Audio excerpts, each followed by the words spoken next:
द्वेष के चक्कर में एक स्त्री का जीवन बर्बाद होने वाला था।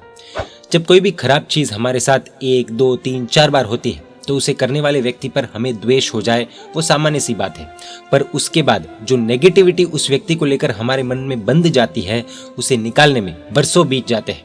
हमें उस व्यक्ति से घृणा हो जाती है। एक पति पत्नी की शादी होकर 5 से 6 साल हो गए थे। पत्नी को पति का असली रूप धीरे धीरे पता चलने लगा। पत्नी को पता चला कि उसके पति का दूसरा अफेयर है, उसने करोड़ों रुपए सट्टे में खो दिए हैं और वो बड़ा नशेबाज भी है। पत्नी को पति से घृणा होने लगी, उसके मन में दुष्कृत्यों की आग जलने लगी। पति अपनी पत्नी के बदलते रवैये से बहुत त्रस्त हो गया और उसके जीवन जीने का हौसला भी पस्त हो गया। उसे अब अपनी पत्नी का बर्ताव बहुत ही चुभने लगा। हर रोज झगड़े, मारामारी, बोलचाल ये कॉमन सा हो गया था। एक दिन पति ने घर छोड़कर जाने का निर्णय ही ले लिया। एक लेटर लिखकर वो चला गया। पत्नी ने लेटर पढ़ा और उसे शांति का अनुभव हुआ। कांटा निकला। एक दिन बीता और पत्नी को किसी का फोन आया, आपके पति ने सुसाइड कर लिया है। पत्नी को बहुत बड़ा झटका लगा। पत्नी ने इस स्टेप की तैयारी नहीं रखी थी। उसने वापस फोन लगाया और खबर देने वाले व्यक्ति को फोन कर सब कुछ पूछा।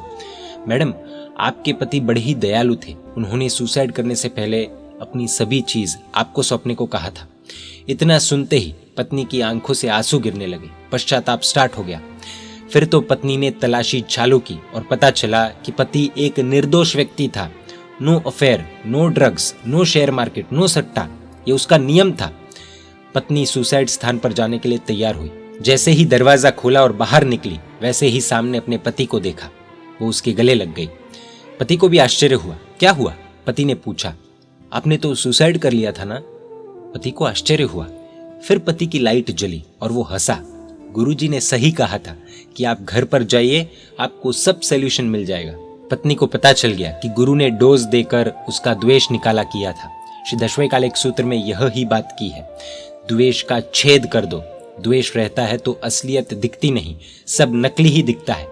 क्या देखना, असली या नकली, वो हमारे ऊपर निर्भर करता है। जय जिनशासन, जय महावीर।